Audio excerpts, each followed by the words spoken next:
Estimation et résultats de ce premier tour des élections municipales. Une soirée avec deux thèmes principaux, bien évidemment. Ces résultats, ces estimations dans quelques minutes. Et bien sûr, l'actualité quotidienne des Français face à cette épidémie. On va retrouver Guillaume Daret. Guillaume, quelques questions. Oui, absolument. Une question qui concerne d'ailleurs directement Michel-Édouard Leclerc, quelque chose qui nous vient de Twitter.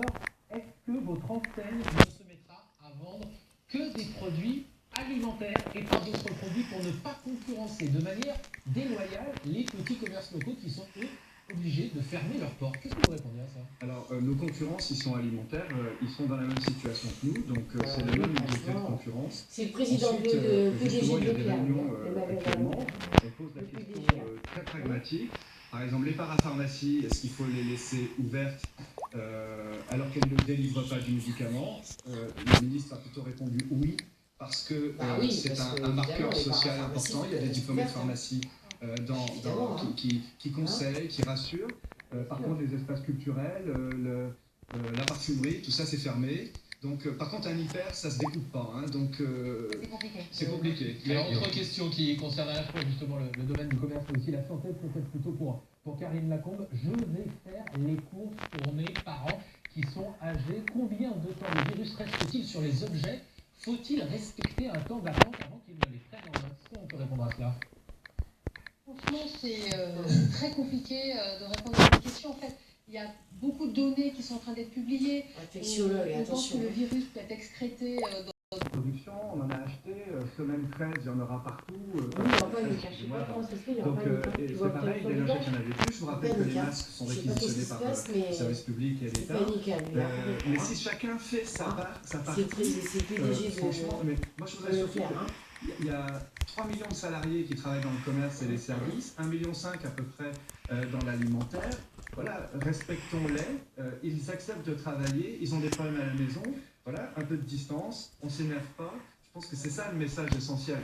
Tout le monde doit donc et on se lave, et on lave les fruits et légumes, et on lave. Ces gestes barrières, nous aussi, les politiques aussi. Alors il y a quand même des cas positifs chez les politiques. On a vu un membre du gouvernement, Brune Poisson, qui est ça aussi. Et puis on a appris ce soir que Christian Jacob, donc le président des Républicains à l'Assemblée, qui devait nous rejoindre, avait été également testé positif, donc il ne sera pas là ce soir. À partir de demain, les plus jeunes, mais aussi de plus en plus de salariés vont devoir s'adapter à ces nouvelles mesures de restriction du mouvement. D'autres ont précédé, dans l'Oise, à Mulhouse, en Haute-Savoie, certains ont été confinés parce qu'ils étaient malades ou par précaution.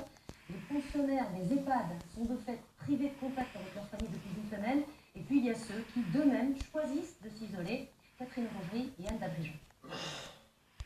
De bon gré ou résignés, Richard, Manuel et Ginette se sont confinés et forcément leur quotidien est chamboulé. Bonjour, je m'appelle Richard, j'ai 46 ans. Après un contact avec un collègue contaminé au coronavirus, ce chef d'entreprise se considère comme un cas suspect et s'est auto-confiné, sans sa femme ni ses enfants, mais avec des placards bien garnis. J'ai fait, comme tout le monde, un achat, mais quand même pas non plus important de tout ce qui est pas tout riche.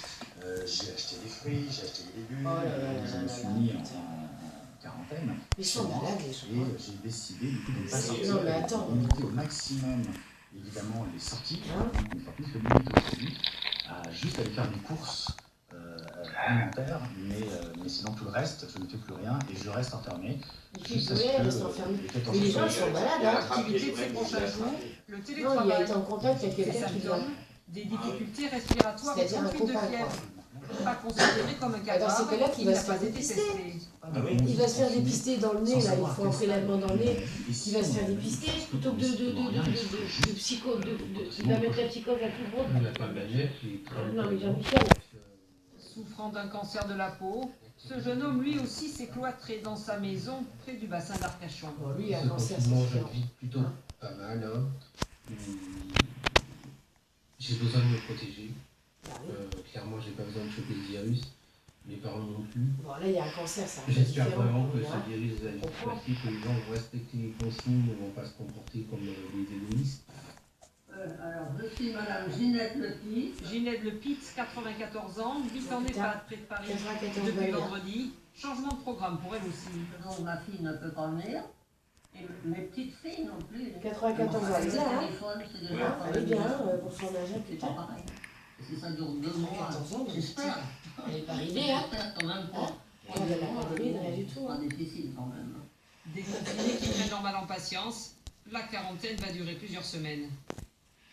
19h57 dans 3 minutes, les estimations et